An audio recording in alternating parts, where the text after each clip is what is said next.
थी। मेरे जैसे बहुत से लोगों के शिल्पीकार हिंदुस्तान की राजनीति में जिन्हें आजाद शत्रु के रूप में याद किया जाता है, ऐसे महामहिम राज्यपाल श्रद्धेय ओम प्रकाश जी माथुर साहब, राज्य के गतिशील मुख्यमंत्री श्री प्रेम सिंह जी तलंग साहब, मुख्य सचिव तेलंग साहब, डीजीपी सचदेवा जी, आज इस कार्यक्रम में महती भूमिका निभाने वाले लेफ्टिनेंट जनरल राठौड़ साहब, सगत सिंह जी की विरासत को सेना में उसी तरह की उच्च कोटि का कार्य कर प्रदर्शित करने वाले कर्नल रणविजय जी, आज राजस्थान से चलकर नाथुला विजय दिवस की साक्षी बनने आए आदरणीय सगत सिंह जी के सभी परिवारजन, मेरे सामने उपस्थित इस देश के वीर सैनिकों, यहाँ की स्थानीय विधायक महोदया और सम्राट नागरिकगण, महामहिम मेरे पास शब्द नहीं, कौन से शब्दों से मैं धन्यवाद दूं। इस नाथुला विजय दिवस पर जनरल सगत सिंह जी की मूर्ति का अनावरण करके आपने हिंदुस्तान के सैन्य इतिहास की उस विरासत को अमरत्व देने का काम किया है, जो आने वाले समय के अंदर हमारे वीर सैनिकों के साथ साथ राष्ट्रवाद का सोच रखने वाले हर नागरिकों के लिए एक मार्गदर्शक के रूप में याद किए जाती रहेगी। मुझे अत्यंत गर्व है कि मैं नाथुला की उस रणभूमि में खड़ा हूं, जिस रणभूमि के बारे में, जनरल सगत सिंह जी के रण कौशल के बारे में और यहां 1965 और 1967 में हुई कुर्बानियों के बारे में जब याद करते हैं तो रोमांच हो उठता है और वीर सेनानियों को श्रद्धा देने के लिए नतमस्तक अपने आप उठ जाता है। सैन्य इतिहास यह भी कहता है कि अगर जनरल सगत सिंह जी उसमें कमांड में नहीं होते तो नाथुला की ये धरती, जिस धरती पर हम आज वीरोत्तम मुर्दा में खड़े हैं, शायद आज हमारे पास नहीं होती। आज भी वो दंश जो 32,000 किलोमीटर उस युद्ध के अंदर हमारी भूमिका चाइना में जाने का हमारे मन में है,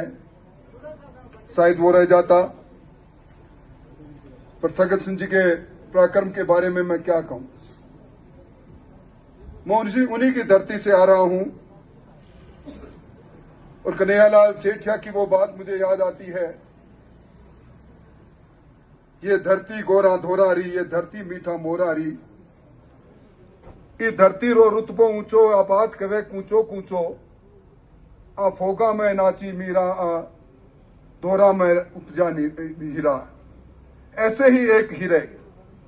सगत सिंह जी हमारे ही जिले के अंदर, कुसुम देसर के अंदर, एक साधारण परिवार में पैदा होकर उन्होंने जिस प्रकार का कर्तृत्व किया। मैं एक जगह पढ़ रहा था दुनिया के सैन्य इतिहास में अमेरिका के जनरल जॉर्ज पैटन के बारे में, परंतु जब पैटन को पढ़ता हूं और जनरल सगत सिंह जी के कर्तृत्व को पढ़ता हूं तो मैं कह सकता हूं कि जनरल सगत सिंह जी का वो कर्तृत्व, उनका वो सूझबूझ, उनका वो पराक्रम, उनकी वो शौर्य और विपरीत परिस्थितियों के अंदर भी ये कह देना कि 1 इंच जमीन नहीं छोड़ूंगा इस धरती के लिए,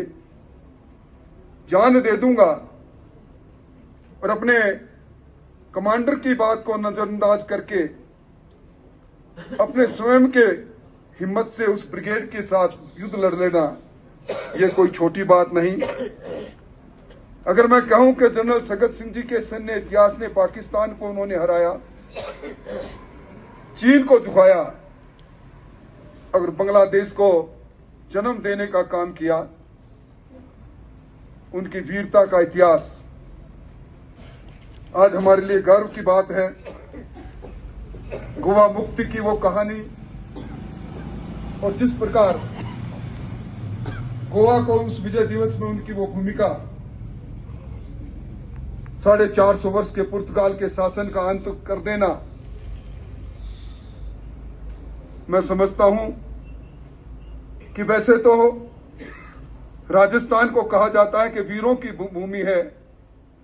राणा की भूमि है, मीरा की भूमि है, जहां भक्ति भी है वहां शक्ति भी है, पर ऐसे वीर भी वहां पैदा हुए। मैं महामहिम आपको इस बात के लिए धन्यवाद देना चाहूंगा। कुछ इतिहास के अंदर अनछुए पहलू रह जाते हैं, इतिहास के उस विरासत के अंदर आने वाली पीढ़ी अनभिज्ञ रह जाती है। आज आपने यहां बुलाकर, यहां राजस्थान के हम बहुत से लोग बैठे हैं जिन्होंने आपने राजनीति का कह कह के सिखाया, राष्ट्रवाद भी सिखाया। निश्चित तौर पर यहां आकर वो गुरुतर उत्तरदायित्व हम अपने आप ही महसूस करते हैं कि जनरल सगत सिंह जी का वो इतिहास, 1961 का इतिहास, 4 नदियां पार करके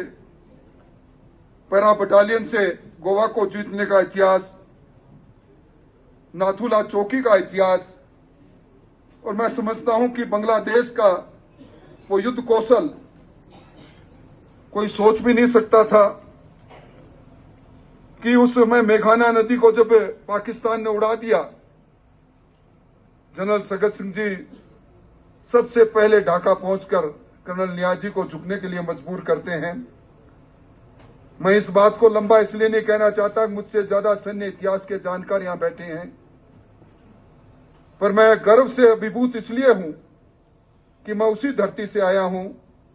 जहां जनरल सगत सिंह जी जैसे वीर ने पैदा होकर कुर्बानी के इस इतिहास के अंदर एक नया नाम किया। अगली बार उन्हीं के जन्म स्थल पर, कुसुमदेसर पर महामहिम हम आपको आमंत्रित करेंगे और उनके जन्म दिवस पर फिर दुनिया को बताएंगे कि राजस्थान की कोख वीरों की से खाली नहीं। उन्हीं की प्रेरणा से आज भी महामहिम जब कभी भी आप जाते हैं, आपसे पूर्व सैनिक मिलने आते हैं, चाहे कारगिल का युद्ध रहा हो,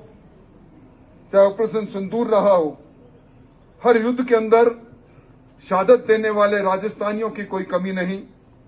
राजस्थान में जब फौज की भर्ती का ऐलान होता है, सीना ताने गांव से नौजवान दौड़ा आता है, वतन पर मर मिटना वहां की आदत में शुमार है, वहां की संस्कृति में शुमार है। उसी राजस्थान की धरती पर से आकर मैं आप हमारे हो, पर यहां इस धरती पर आकर मैं मन से अभिनंदन करते हुए मेरा मन करता है कि आपका चरण वंदन करके आपको धन्यवाद दूं। बहुत बहुत धन्यवाद, बहुत बहुत आभार।